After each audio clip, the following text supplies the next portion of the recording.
Peace, everyone. How you doing? Welcome to the podcast. And tonight podcast is geopolitical thriller. You can't stop watching once you start. And what we talking about is Michael Jackson. The previous show was in the side chat. We was talking about Kanye West, someone who was influenced by Michael Jackson, someone who grew up during the same time period as me and my guest, Mr. Royale. Believe me, Michael was the man. I remember the 80s, Reagan, Nancy, all this stuff. People talk about politics. Now they had an actor in office back then. Reagan was an actor, if y'all didn't know. But we're not going to get into the 80s and all that stuff. We're going to get into Michael Jackson. So I'm going to pass the mic to Mr. Royale. So you got to turn your mic on. I'll turn it on. Let's get busy. Okay, you hear me or no? Yeah, I hear you. Yes, peace. I mean, it's doesn't just have to cover Mike, although Mike is just a topic within itself.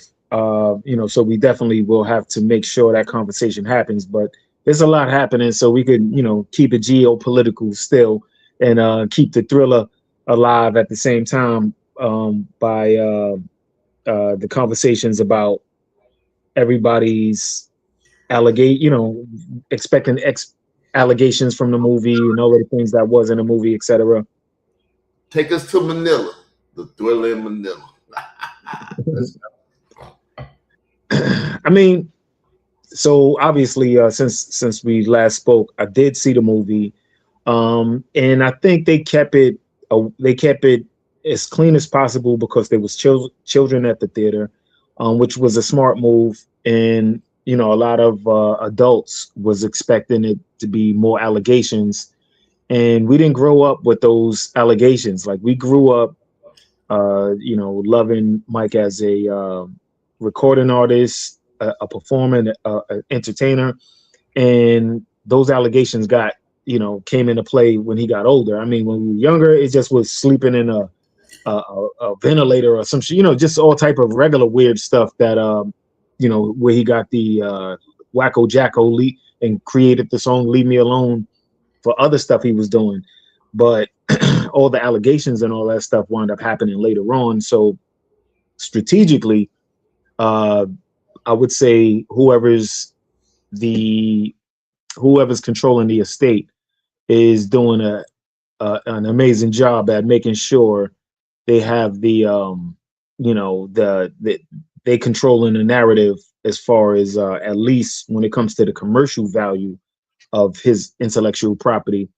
And what I did notice that is a part of the conversation that we can shift off into at some point was they used a clone of his voice. Like they used AI for his voice. And even my son, he was like, really? Like he couldn't see it because you get so caught up in the movie itself. And the fact that they used Mike's nephew was dope and a super blessing because we in the age of AI could have did the same job, for way less money. And I think this is probably after this movie and the next one is probably going to be the last time we actually get to see a live action of Michael Jackson, possibly because there's so many different versions that we can venture off into. And that was like my first take was like, yo, he's like Spider-Man. You know what I'm saying? Like you expect Spider-Man to be and do something other than you want him to be when it's like, no matter what, that is the IP that you control, it starts off a certain way. There's a certain theme to this character in order for this character to become the character that you know and love. So whether that's the Uncle Ben character dying or the Mary Jane or the Venom or whatever the case is, it's always going to be the same scenario because that's just how the intellectual property works successfully. And Mike is no different. If Mike didn't have a Tough Pops, his brothers, the Diana Rosses, the Quincy Jones, these characters come into play and made Mike who he is and who we know today. God rest his soul. So the allegations just became a different part of the conversation when you have when you have him controlling half of Sony. That's when things get a little more controversial, when when he is you know becoming a shrewd businessman, or flexing his business acumen as one of the most intelligent entertainers that we've ever come across, because to own half of Sony, and just some of the most phenomenal writers, artists, and performers, to own their publishing, knowing the value of publishing, and they try to say he was broke and all of these other things. That's why it's like, how's he broke? And like, it doesn't make any sense when the Beatles catalog alone, not even the entire catalog, just the Beatles alone, was multiple billions of dollars. Like, John Lennon by himself got $1 billion, that for his publishing. Excuse me. And what's the other one on? Paul McCartney got $1 billion for his publishing. And that's not a collective as the Beatles. That's individual Beatles. So that's just the Beatles. That's not Eminem. That's not Mariah Carey. That's not that's not some of James Brown. That's not Little Richard. That's not the entire catalog from ATV. That's just a fraction of it. And the funny thing, and how it winds up tying back to me at this point, is the fact that Little Richard was caught up in that whole ATV buyout. And Little Richard didn't get his publishing back until Michael Jackson bought it and gave it to him. So, and the thing is, Little Richard would say, yo, they copied my style, which was true. Elvis copied his style. Like, when Elvis copied your music, that was it. Basically everybody just wanted to hear Elvis' version of your record. So you was basically washed after that. And you see how it turned out for Little Richard, where, even though he was young at the time, it still was no comparison to the phenomenon of Elvis Presley. And even Mike had that method of doing other people's songs and it becoming the new version that people, referred back to. But what winds up happening is in, I believe, 96, Michael Jackson gave Little Richard his publishing back after this legal battle that Richard was having with them copying and taking his work. And here it is, 2026, and I'm having the same issue at the same age that Little Richard was, with them taking my song and having it, go through legal battles. But there's no Michael Jackson at this point, where, maybe if there is, I don't have no clue who that could be at this point that can come in and make my issue just smooth out, or whatever the case is. But I'm just doing my part to handle my business. But but it's just what You're hip hop. In hip hop, you got Kendrick Lamar and Drake, Michael Jackson, Prince.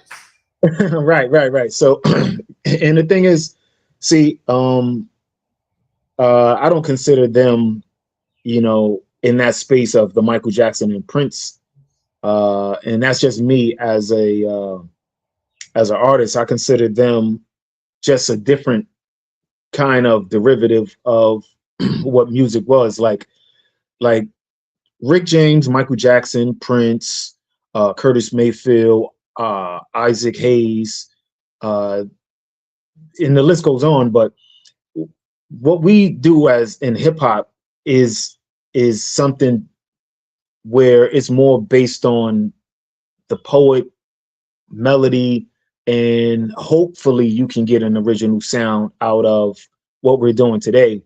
Whereas in those days, they was coming up with original, mostly original tunes, all instruments, et cetera, where, we don't have a band behind us. We don't got to look for a drummer, a keyboardist, et cetera. We can just actually sample something they did and branch off of it. So I'm just saying, like, the originality and the thought process that these guys had to go through is unfair for the gods to even, hear a name like, some of these names that come up today and be compared to them, which is just doesn't make any, like, I get it, but I don't, you know what I mean? Because like these guys are stealing from me. So if that's that, then I don't even want to, I don't even, that's why I don't bring those guys up in a conversation as far as, you know, um, those comparisons, because when you see what's going on and when you know what's going on, and, and you see like, okay, so, you know, if these guys are supposed to be the guys, and if I had to count on them, basically I would be done. So I don't look at them as, as a Michael Jackson, Stevie Wonder era, because when Michael Jackson and Stevie Wonder and Lionel Richie and the rest of them put together We Are the World and all of these other, you know, super ultimate groups where all of these mega celebrities, mega stars, whether they could sing, couldn't sing, etc., came together for a cause to help the people, right? And where today you can barely get that happening with two or three people, so it just was a different time where people actually cared about the people, where now there's no care about the people. There's no everything is just very corporate. Everything is very cold. There is no connection to the people that they're talking to. They're talking um at them. They're not talking to them, and that's the whole difference, where I'm saying like, no, Stevie Wonder's records, resonated because he was talking to us. And we related to those records. Michael Jackson, whether he wrote the song or the song was written for him, those songs was written for us, and that's why it's like, a little PTSD reaction where it's like, no, don't say that, and it's in hip hop, you know what I mean? Like we care for the culture, and we cared for a long time. In our last conversation, I was like, yo, hip hop and music in general failed the culture, that we failed, our report card, we definitely got an F, because the whole culture didn't come together and unify all the gangsters, all the conscious people, all the super lyricists, all the whatever was going on. It was no unity when it came down to, the pandemic. Everybody just folded up, and, it was self-preservation. People was afraid to even talk to their own family.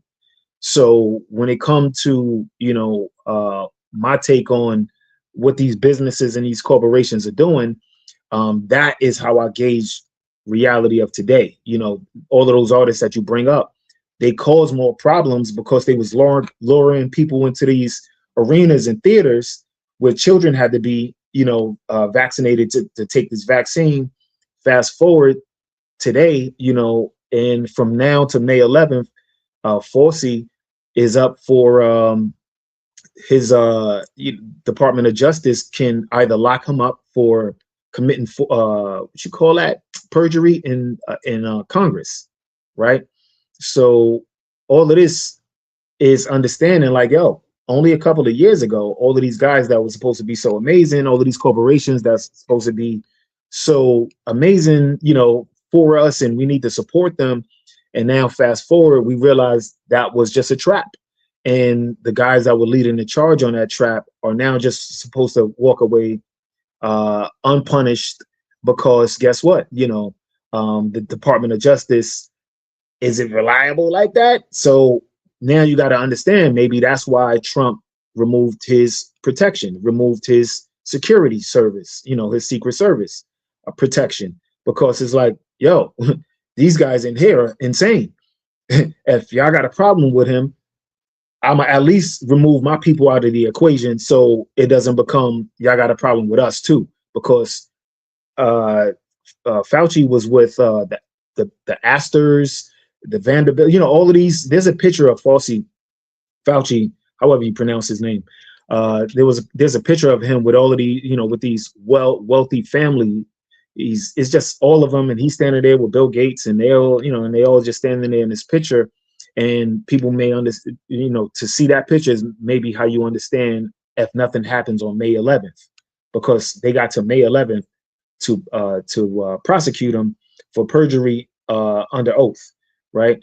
So now the fact that he can even be prosecuted for lying to Congress, and then you have the Department of Justice in a recent video saying it was an era of betrayal, that is all you need to know, right? So when these other characters come into play, they're not Mike, where Mike was like, nah, I'm cool on that. You know what I'm saying? Like, we're going to do We Are the World and try to prevent people from getting AIDS. That Fauci was the guy leading the charge on that. You know what I'm saying? So it's the same characters, it's the same corporations, is, whether people can, connect the dots at this point, is also, I don't want to say neither here nor there, but it's really important for people to know, if what they're doing is effective, whether we're going to stay on the treadmill and keep running the same, letting them run the same play or falling for the same trap, or, we're going to, just, speak about what the reality is, so that's why I look at, whether it's any film or anything going on, I look at it with a different perspective because I'm an advertiser, right? So as an advertiser and an artist and a musician, etc., my perspective of things is like, what are you selling? What's going on? So a lot of these movies, a lot of these platforms are built to sell something, and that selling part is the part where people get lost in the psychological warfare of these things because it's a psychological warfare. So whether you're an intellectual property and you don't understand the value of what you do, what you create, they don't care, because they know, because that's why every second, every piece of data, everything you do counts, and these data centers are being built because they know everything you do counts. So these data centers are collecting information on what you do and how you say it and when you say it, why you say it, when you don't do it. All of that's what that's about. And these data centers are not separate from the earth. Like, oh, it's in that state or that state, when those states are seen as corporations on somebody's portfolio. And the reality is those states are land masses on earth. So people will care no matter where we at about the water and the air. What we care about, what happens, and the damage that these corporations are just doing. So how are we moving forward, with some of these projects and not prosecuting mass murder? Like, these guys are responsible for a lot of people not being here right now. You get what I'm saying? Like, so, like, when you hear of a young dude committing a heinous act and he's punished to the highest degree, 100 life sentences, 1,000 years, and then these guys actually, smash millions of people, billions of people, out of reality, with their experiment, and then they walking around like things are sweet. Like, even Trump had brought the president of Pfizer to the White House, and there's a room full of black people there, and he's like, yo, here's the president of Pfizer. And all the black people were like looking at each other like, what that mean? And he's like, and what that meant was, if you got a problem with him, speak on it. You get what I'm saying? Like, here's your opportunity, because after this, you ain't going to be able to, because if you think about a lot of the college people, a lot of the college people, they get live and they turn up and they get crazy. You know what I'm saying? So when you bring these college people in a scenario where they have an opportunity to get live, turn up and wild out and speak their mind, because not only do they wild out, they're intellectual. So you expecting there to be a legitimate concern and conversation about whatever they do if they have to crash out. and that was an opportunity to crash out. That probably would have been excused or pardoned, and nothing happened. So now fast forward, and we hear the Department of Justice have an opportunity to handle it, because the black people, when they was with Trump, they didn't do anything. When the young people that's at Fauci's school had an opportunity to handle it, they didn't. They just said, "Hey, hopefully you go to jail," to Fauci, and he continued to walk into the college and do his usual lectures. So now, if the Department of Justice doesn't do anything on May 11th, and then you got to understand how the people react after that is justified. So I'm saying there's a lot going on at the same time, and I just kind of like just deep dived and just went all over the place with it, but it all relates and it all connects to that whole intellectual property, Michael Jackson, where it's like you got this perspective, or this perspective. You got the perspective of the businessman that's going to see, damn, he owns all of this stuff, and I want it, so I'm a crap on his name. You get what I'm saying? And the same people that crapped on his name were the same people that was like saying it's okay to take this experiment. And then they were saying turn a blind eye to what's happening to the children over there, and saying turn the blind eye to the data centers that's being built in people's backyards, right? So it all connects, depending on your perspective. But yeah, so anyway, that's just in my intro conversation.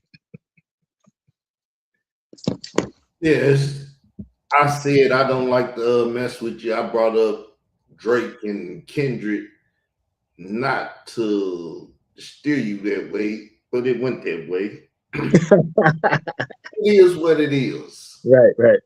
So I don't know what direction we're gonna go in now, or you gonna go in, but you got the floor. Yeah, just I mean, when you look at it, where we at today, right? With the basically with the data centers, and it's like that's a major conversation, because little by little, that's where everything is shifting on YouTube, on social medias, on the streaming platforms, all of the different things. The artificial intelligence is going to become just a main conversation, because they're making it easier to create out of nothing. And a lot of creators that were jammed up for not having original music, etc., because I got caught up with that same scenario. And the intellectual property part is where you see like a Michael Jackson, a Taylor Swift, and that whole, can they be replaced with artificial intelligent, AI videos, etc., etc. So everyday people don't think that connects with them, because it's just right now, it's just a little fun, etc., etc. And I say it's a double-edged sword for me as a musician and as an artist, so for this part of the conversation, I would speak on like how that affects me, or what do I think about that, and I would just, before even asking, what's your, do you have any, stake in that, in that game right there, in that conversation.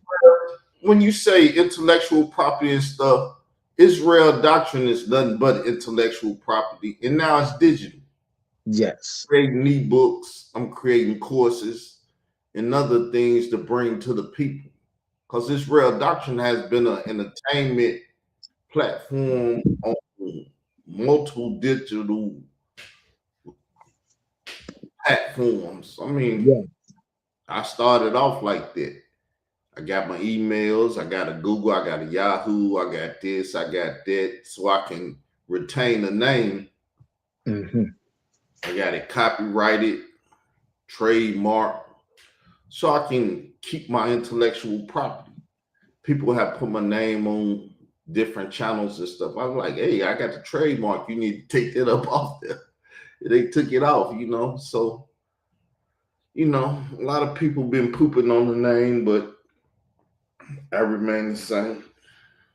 Right, right. I mean, but so you know the game, so that's what's the blessing of knowing, like, when you know your worth, when you know that just your name alone holds weight and has value, so uh time is another thing. Like, AI already saved me, I would say, no less than $500,000 worth of time.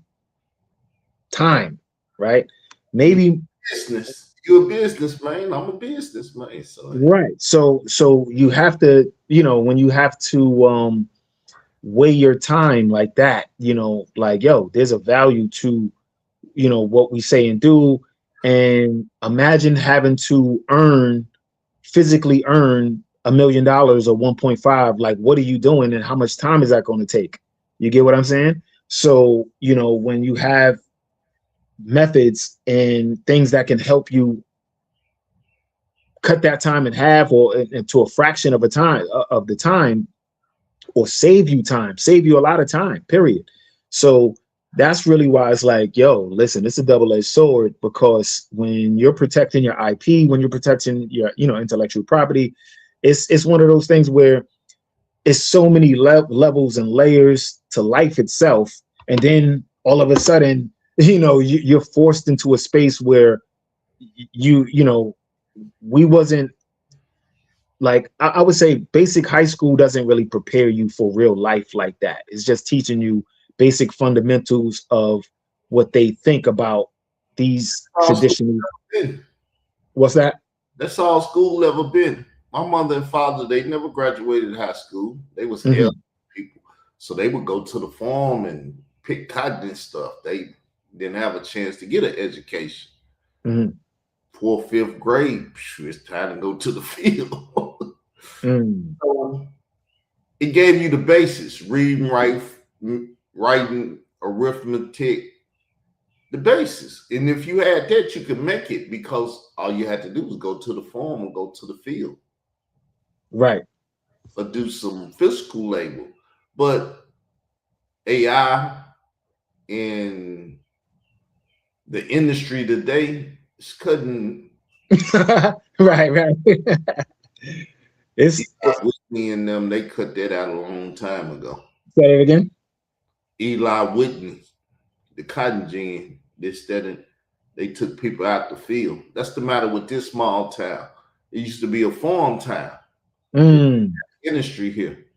And because they ain't got an industry, we got one grocery store, one gas station, and outside of that, we got like 4 more businesses in the whole town. So I mean, the town is dying. That's what's happening to the south. If farming was your main labor. Right, right. I mean, like, well, listen, the lucky part is they didn't damage the farmland and do like they did everywhere else. Like, most states and most towns, they would build these malls, dig up all the dirt and all the farms, put a mall on top of it, and then the mall goes out of business because nobody's able to purchase anything because they was making money from the farm, but now they don't have the farm. So they wind up working at a job in the mall, can't afford to buy stuff from the mall closes because they don't have customers, right? And now you don't have a farm, and you're left with these empty concrete spaces that you can't do anything with. So for the towns that don't have a lot of businesses, you kind of lucked up. You get, what I'm saying? You kind of lucked up to be able to still produce actual raw materials on the land. Yeah, this time with groceries and stuff going up, plant you some greens in the field somewhere, and you got plenty of food. Yo, listen, I be saying some of the restaurant owners, like the Asian restaurant owners, I see them walk right across the street on the side of the highway. There's like grass, and they be pulling up the greens. They be growing greens on the side of the thing, so they ain't got to buy them out the supermarket. So yeah, listen, people figuring it out. Like, I was like, yo, what the fuck? Like, they don't figured out where to plant greens, and because that's really what it was. Like, a lot of people think that, we can't live in abundance and people be able to function, which is wrong, because America was really, this is where you can really dive into the biblical part of it, or the spiritual part of it, because just from my historical perspective, America itself, this land over here, was, apart from it changing to multiple different uses, it was really a place to hide the family from the attacks that would happen in other places, right? So at one point, there was no map of America, because they erased it, and they didn't want the so-called savages, or the so-called wild men, or these maniacs that, they were destroying people's property and doing all type of wild business, just unimaginable stuff. They didn't want them to know where we was at. So they erased America off the map for hundreds and hundreds of years, where only some of these maps that are found today, are like from the 900 or 1200, etc., where they're like, oh wow, I didn't even know America was on the map, or in this country, and they already had it, but they made sure they couldn't find this land for so long, because they already knew, what these people would do. So when you have, when you have us growing up, as as what you would say, like a Garden of Eden, like New York itself. I'm gonna just go just New York in particular, right? 1653, New York was incorporated. The United States was incorporated 1871. Slavery was incorporated 1619, right? So corporations is a business that started from that point until 2001. So now we're into a whole nother system. But most people don't understand that when these corporations came here, and these people came with this whole idea of corporatism, they were looking at the people that were here, and they looked at the land. They said, wow, they have abundance. They have all the energy, all the food, all the love that anyone would ever need, ever, right? And this is documented in whether it's Samuel Adams, John Hancock's work, the Boston Tea Party, or you could read about all of this stuff, or these artifacts of what society looked like. New York looked like the Garden of Eden. We had dolphins, whales, mounds, castles, temples. We had food growing on trees, on the ground, all over the place. The children were considered the most brilliant on earth, according to the Europeans. So when the Europeans corrupt the system with this body politics called corporatism, that's where you see the changes. And that's where a lot of the, I would say, like the Moors and etc., like, a lot of people get those conversations confused as far as reality versus what the corporate structure is. Like, even the word person was incorporated in 1893, right? So the word person was incorporated. Every part of life has been incorporated to a point where people think that the corporate word is the reality, when that's not what it is. So that's why, when we saying these reality, you got to give you got to say what it is, and then when somebody say it ain't that, you say you a lie. This is what it is. This is reality. This is what's going on, because we created it. You can't do nothing about it. Michael Jackson, him buying the Beatles, intelligent, as they would say, Negro. We gotta stop him. We gotta stop him. He owned too much. And then we know the handlers heard what he was saying. We gotta take him out of him. definitely. Like so just because when you have these situations where you become you know in the upper echelon of success, with your intellectual property, you hit the radar. So when you're on the radar, and Mike was still moving, like he knew who he was and he valued his time and image before a lot of people even understood it. So that's why he was looking to buy Marvel. That's why, when he was able to travel the world, he already knew, certain situations and certain things. And that's why he would say and do certain things. As Kanye So, say, he's the new Walt Disney.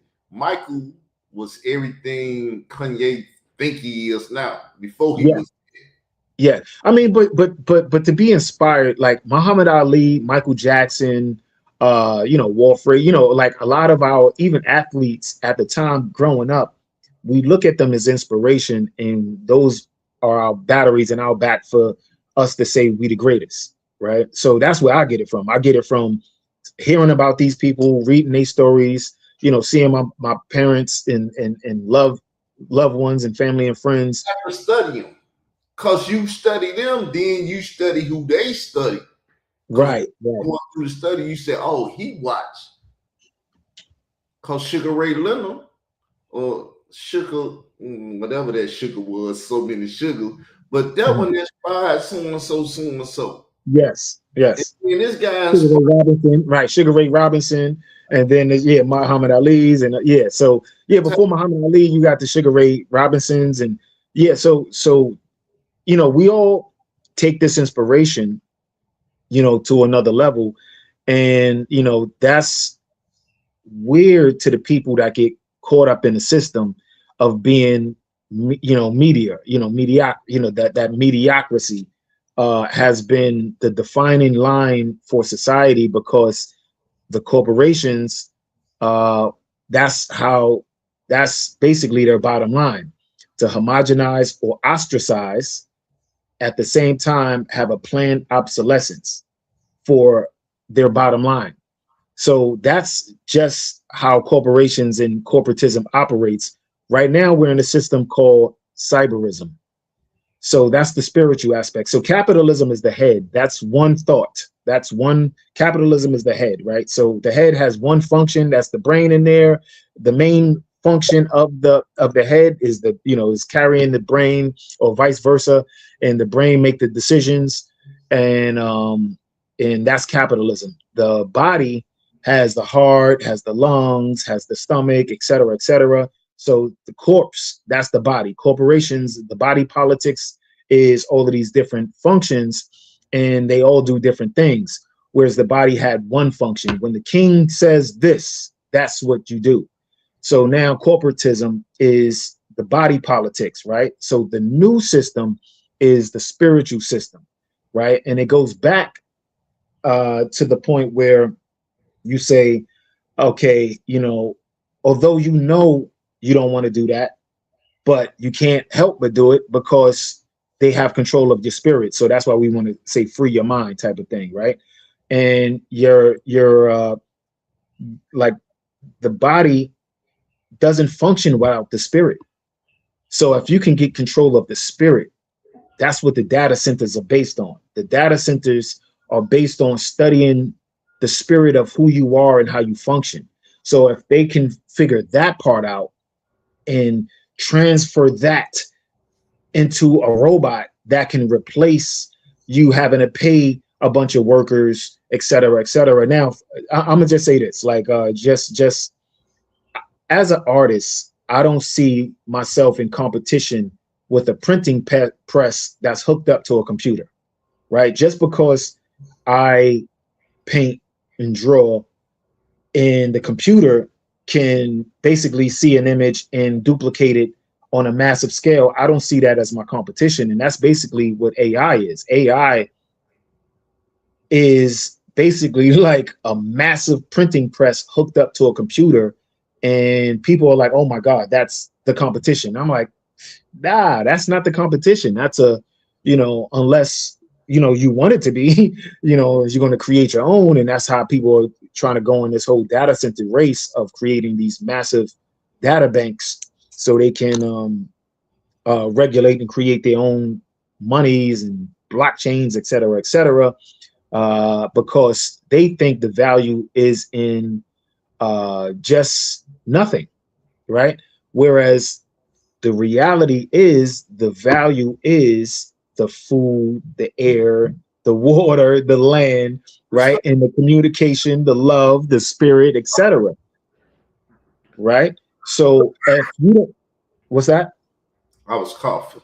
Oh, excuse me. Okay, so yeah, if you don't have the food, the air, the land, the water, the love, then it's all for nothing, really. You get what I'm saying? Like if it like they think that if we can give you an artificial version of it and control it and only a few people benefit from it, then that's success. When that's actually, this dystopian projection from their propaganda machines to keep, corporatism and now cyberism running, because cyberism is just basically a thousand times what corporatism is.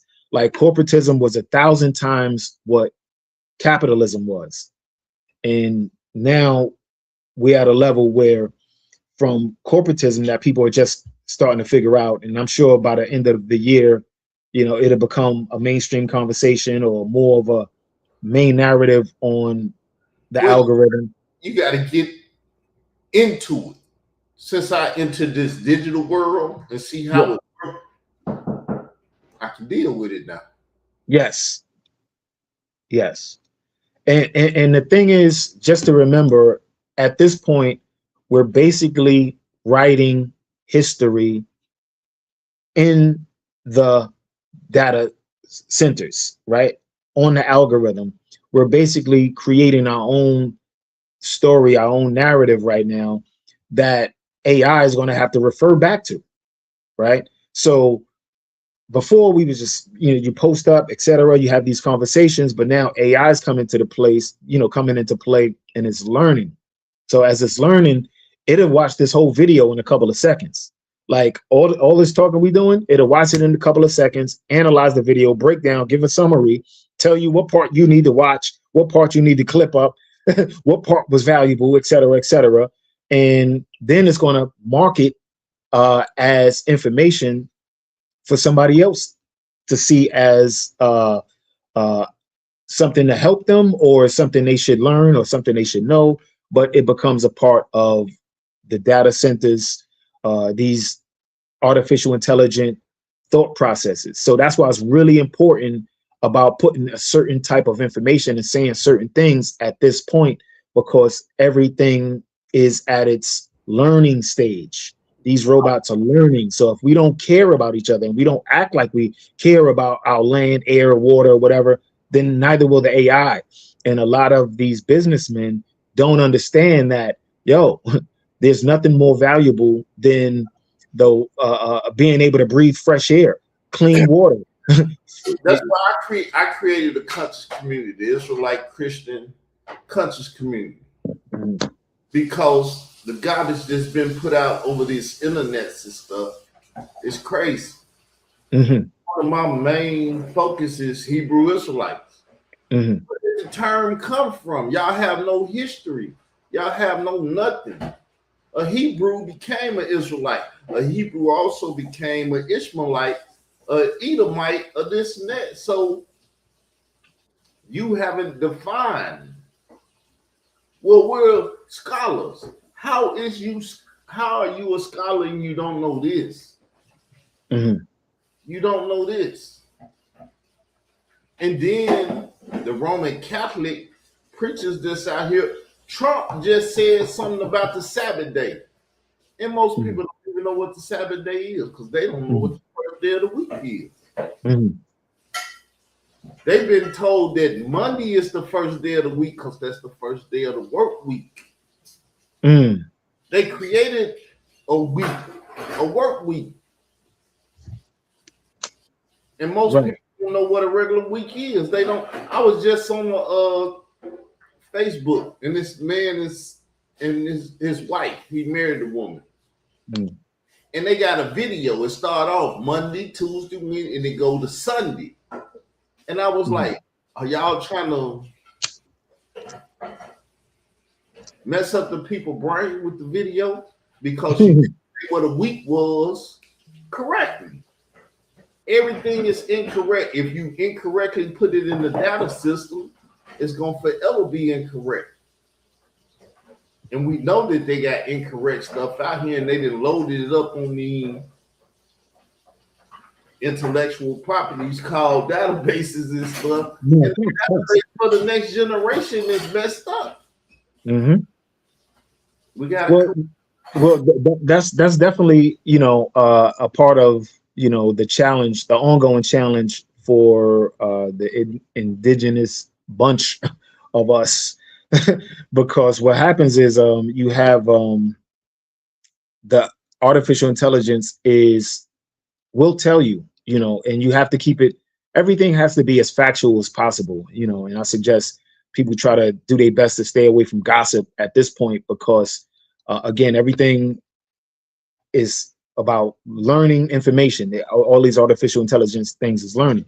So when you understand how the calendar is destroyed and how the calendar was altered for corporate purposes, then you can understand, like, okay, everything is operating on multiple different matrices, multiple different, paradigms. And just so happened that, if you playing a video game against a younger dude, a child, or somebody who knows how to play a video game, and you wind up playing that game and they mastered the game, which is very technical. You don't know how to play it, you don't even know how to use a controller, etc.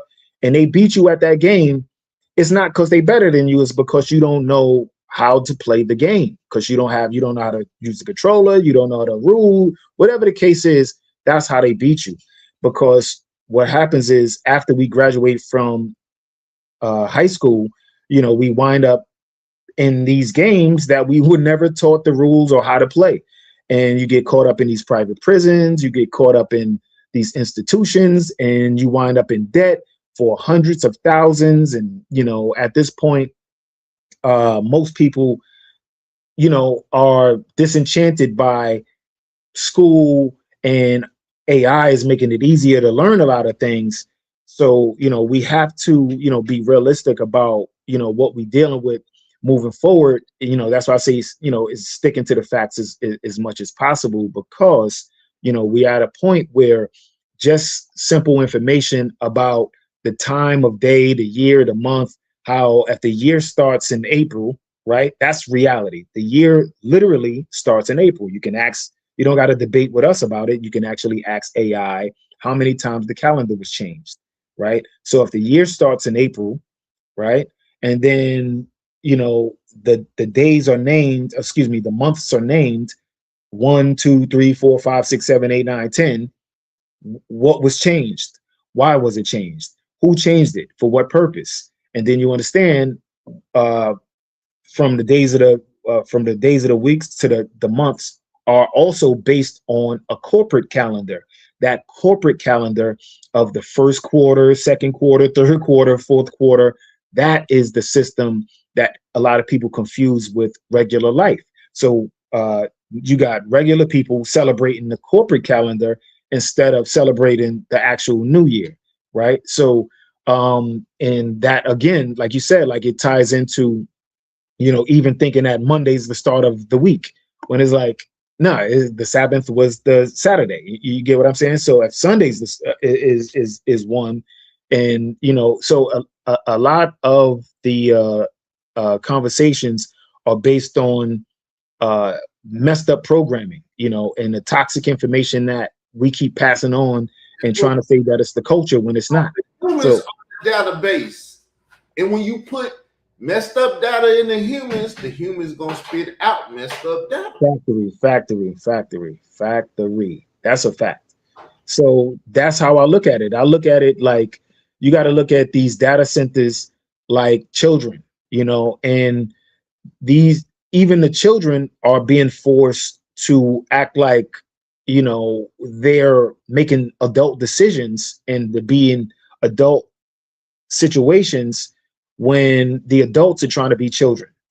So the adults that are trying to be children will give more time and more care to these machines and nonsense than they do to the actual children, because just the mind has been altered from the toxic programming of these people that have figured out the spells that It's could be cast. The the thing that brings life, and life is spiritual and physical. And they killing these people spiritually. What you think Yes, was back in the 80s? Why do you think that stuff came like that? Because they had to kill the spirit of the people. They had to kill the soul. yes, What's alive back then, they had to kill it though. yes, yes. Right, right. So just a lot of people don't want to succeed because their spirits are already dead. They like, oh, success is dangerous.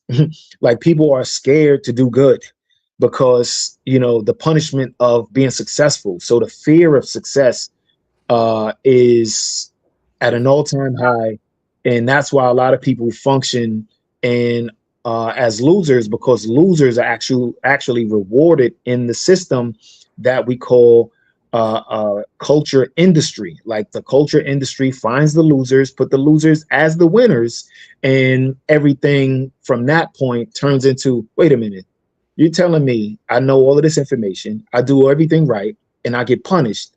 This guy or girl doesn't do a fraction or know a fraction of what I know, and they do the opposite. Actually, they are punished for it, but then you reward them and you give them money and you give them fame, etc., and all these things that you would feel like would go to the person that is more of an upstanding citizen or whatever the case is, civilian, whatever the case is. Nobody So never told them the key to it all though. You got to with die that, in this world to live in the next world. You can't stay in this world forever. A lot of people trying to stay in this world because this world satisfies them, not knowing that mm, there's another world out there. And the only way you can get there is to die. mm. Oh, okay, so you just feel like a lot of people are just like so content, like with this situation. You're saying? Yeah, that's the theme of the Matrix. I want to stay locked in this because I don't want to deal with the reality of what comes after this. Anything after this, I don't want it. Hmm. You locked up in here, and I do your bidding and keep your machine running. I believe that's why the sister came with the Terminator and the Matrix and stuff. What, that was one movie. Sophia Stewart. Yeah, corporate America split it so they can make money. We got two franchises now instead of one. We got two Michael Jordans instead of one. we finna make money. Yeah, exactly. So you see, they seen the value of doing that. They seen the value of saying, guess what? This is one book to you, but this is like a bunch of different, IPs to us. And they broke it up, and like you said, they made a lot of money. They made a lot of money, and I know her case was ongoing for a really long time. But we know what it is. Sophia Stewart, we still remember her name, and you just brought her up as a conversation to this reality that we're dealing with, because it's literally this matrix of, yo, listen, we know it's messed up. We know things have been real for a really long time. And that's why, trying to downplay entertainment doesn't even, it's not even fair, because we know if you ain't gonna deal with reality, then why are you gonna mess up our entertainment? You get what I'm saying? Like we trying to at least be entertained. Creating ciphers. They create ciphers like, hold up, man. I know it ain't real, but it tastes good. Creating ciphers. So that's the thing. It's like the thing is, even with the with the ciphers, yeah, he actually wanted to be a problem. You know what I'm saying? Like he wanted the problem to keep going, and he wanted to stay, in that matrix or whatever. but where it's like we used our entertainment as a form of communication. So that's just the only thing. It's like, yo, our entertainment is not just entertainment. It's actually a form of education, a form of spiritual growth, learning frequencies, and that's how we showed and shared love. And again, it was corrupted. Like this, that's not is no more to it. It's just that corrupted. Like you have these people and who just have a mindset of finding something negative in anything. You get what I mean? So when you can, when you can see the good in something and how you're trying to make things work out, it's just you got a whole group of people that will corrupt a situation because that's just what they get off on. You know what I mean? Like they just really want things to go a certain way because misery love company. That's really one of the oldest sayings that I know that is a fact for today. The same as the 7 sins of the Bible, like those didn't go away. That's just the facts that we, as humans know are facts. No matter what your belief system is, those are just facts. Lust, vanity, greed, what The four devils. huh? The four devils.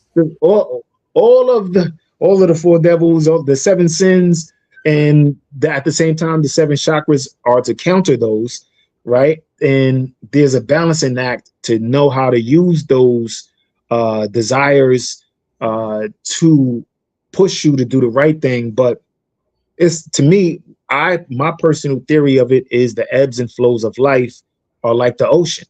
Like you have a high tide where intellectuals are, at a peak, and then you have a low tide where society goes down. I think, and as the tide rises, we just have this fungus of people that want to stay on top of the tide, right? And they're just not, they're just making the clear water In- not as clear. Intelligent people know that tide go up and go down. Mm-hmm. And so they create the tide and put people in there to control things. They have this artificial pool at this point, and just saying like, look what the tide is doing, and we're actually ignoring the actual They take natural rivers and oceans to look at the pool that they created and these artificial water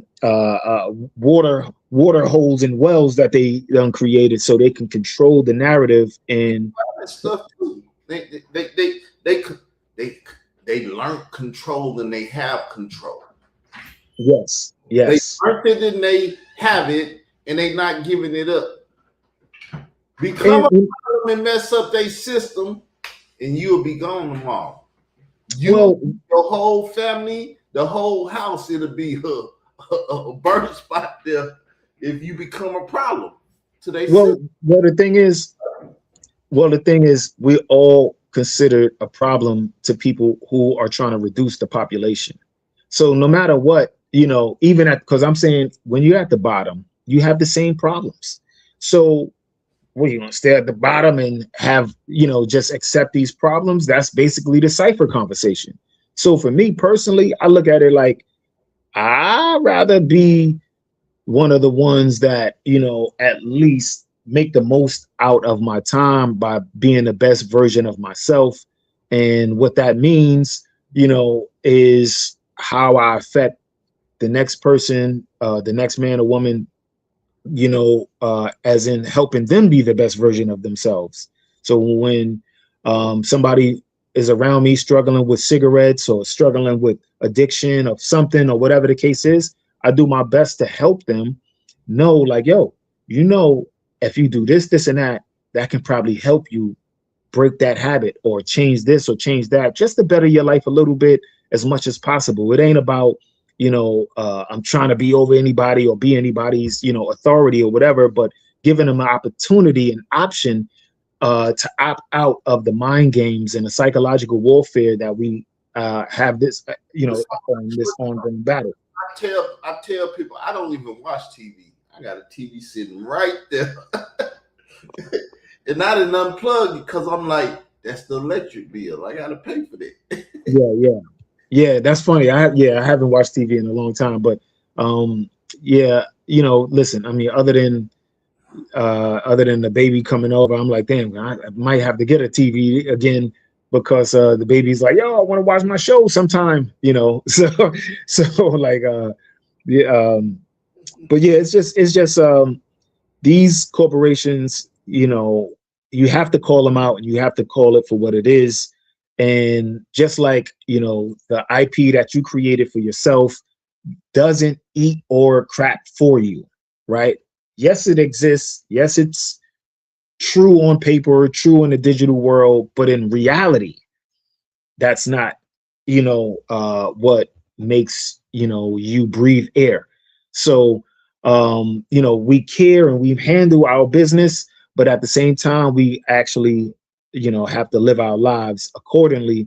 And natural law outweighs any of these corporate nonsense and these shenanigans and games and propaganda that they put out to try to pretend like they control more than what they do. Now, right now, all of these guys are tangible. All of these guys are tangible that are creating these problems. Like people will crash out over a color, over a word, over nonsense. But then it's like, yo, these guys actually created a real problem for your family. They poisoned you, they poison your children, they poison your grandparents, or whatever the case is, and they functioning like everything is all sweet. So that's how I come up with this whole, at when I'm graduating high school, and I'm like, these guys are the ones that's supposed to be moral and upright, and these guys are making the rules. So at a young age, I knew that was wrong. I'm like, that's no morals. Like, if these guys have morals, then I don't have morals. If you consider these guys because they're rich, but look at their, look now when you have the Epstein files and all of these other, other revelations about what they actually do in private and who they actually are as people. These guys are the worst, and these are the ones making your rules and telling you, you know, you know what it is to be an upstand. Get at like, nah, that's just not what it is, and we can't pretend that's what it is. There's a song out there. Bitch ass niggas is like a disease. Damn it, Keep it away from. It's an epidemic of bitch ass niggas running wild. I don't want it. I don't want it either. I don't want it either. And but I would say to the audience, whenever you see this, if you're watching and whatever the case is, that we at a unique time. It's a beautiful time to be alive, where you don't actually have to be in a nonsense. You can actually not get caught up in a nonsense and keep it at arm's length, at arm's distance, where you can see the nonsense, but you don't got to get involved in it. Like, so now is a different time, where years ago you actually was born in the middle of no, I was born in the middle of the nonsense. Like that's just what it was. But right now, you actually don't have to be. You can actually change the narrative by doing whatever you got to do to be the best version of yourself. And that's all I could say, for this conversation, until the next time. But hopefully, we was able to cover, the conversation in a way where it connects to the title. But at the same time, more than the title is the connection to the people listening. And again, this is Yeah. your brother Reef Royale, and I appreciate Israel Doctrine for giving, just sharing his time with us where we could chop it up. Well, I think I'm gonna share the next show we do with maybe Skills. He said he wouldn't mind doing a show with us, so Why not? he'll be Why not? sharing the Why show. not? But yeah, this show is over with. Thank y'all for watching, paying attention. And yes, you are a database. And when they put bad data in you, bad data come out you. So get good data in you. Listen to this channel. It's a great database. With that said, leave a comment what you think about the show. We out.